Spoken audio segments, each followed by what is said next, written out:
Good people of YouTube, my name is Spanner. Welcome back to my Warframe guide. On this video, we will talk about factions and damage types. Warframe has 4 different enemy factions. We have the Grunier,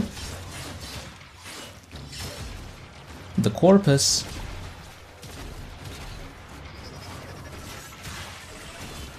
the Infested, and the Corrupted. The Corrupted are a combination of enemy types from the other 3 factions and is only present in the Void and Void Fisher missions. To be able to fight these factions, you will need to understand their defenses. Basically, there are 3 types of health: flesh in red, armor in yellow, and shields in blue.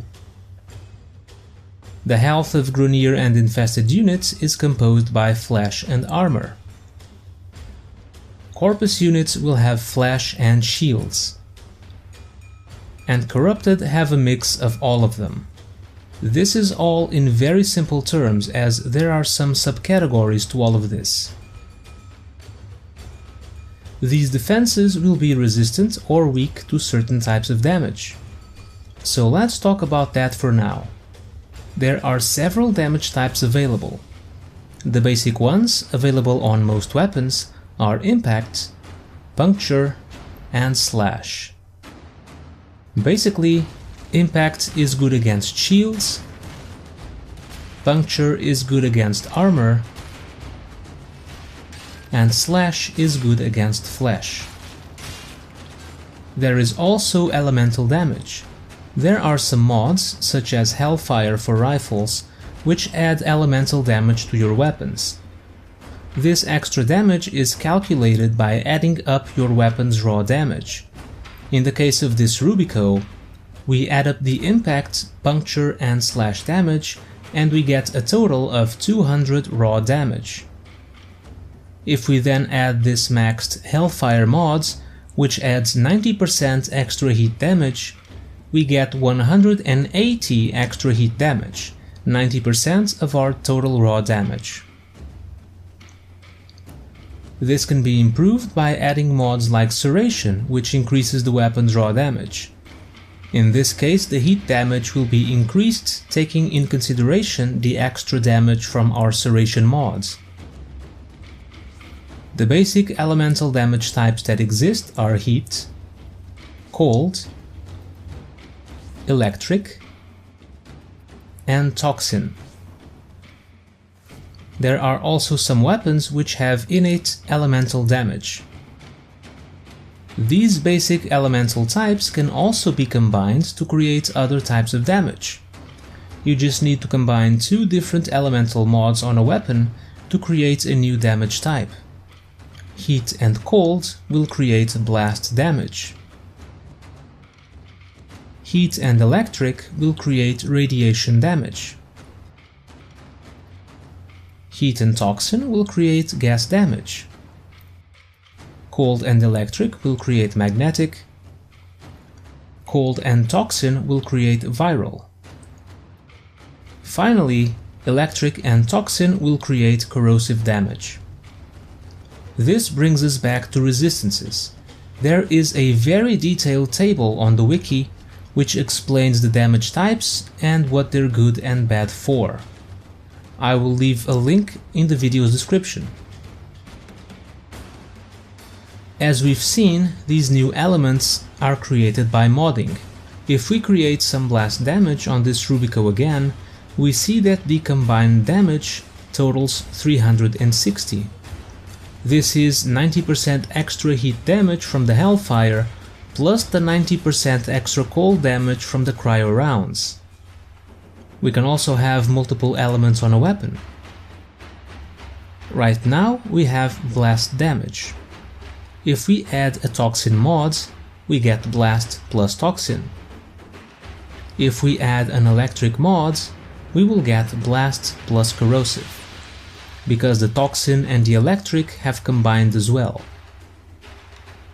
Now let's change things around. If I change the order of the mods, for example, If I swap the heat mod for the toxin mods, we get radiation and viral instead. The game reads the mods from left to right, top to bottom, when creating elements. So in this case, the first two mods now create radiation instead of blast. That's why it changes. Weapons with innate basic elemental damage can also have different damage types. The mod's damage type will combine with the weapon's damage type if you only have one basic elemental mod installed. If you have two, the mods will combine first, leaving the weapon's damage type untouched. If you want to avoid that, you need to add a mod with the same element as the weapon's damage type. Another thing to mention about damage types are status effects. If you take a look at one of your weapons, you will see it has a status chance. This is the chance it has to apply a status effect on an enemy, and it can be increased with mods. There is a different status effect per damage type. Impact will cause an enemy to be staggered. Puncture will cause an enemy to deal less damage for a little while. Slash will cause an enemy to bleed for a short duration. Cold will slow down enemies. Heat will set them on fire and will cause them to panic for a little while. Electricity will create some chain lightning, briefly stunning enemies. Toxin will poison them. Blast will knock them down.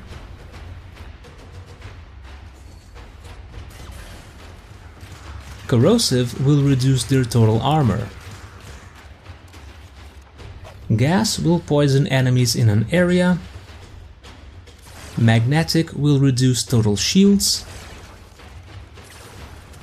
Radiation will cause enemies to attack their allies. And finally, viral will reduce their maximum health. Once again, you can check the wiki link in the video's description for more information about damage types and their effects. One last thing we should mention about damage are critical hits. Each weapon has a critical hit chance, and there are also mods that increase it. A critical hit will deal damage based on the weapon's critical multiplier, which can also be increased with mods. This critical hit will result in a yellow damage number when you hit an enemy. There are some weapons which can reach a critical hit chance over 100%. Like my Synapse here, it has 125% chance to crit. This means that every hit will be a critical hit. However, the extra 25% chance we get on top of the 100% can result in a stronger critical hit. This stronger critical hit will result in an orange damage number. Any criticals done with a chance over 200% will appear in red and are even stronger. And this concludes the video on factions and damage types. Next time we will be talking about the various mission types you can perform. Until then, thank you guys for watching, and I'll see you all next time.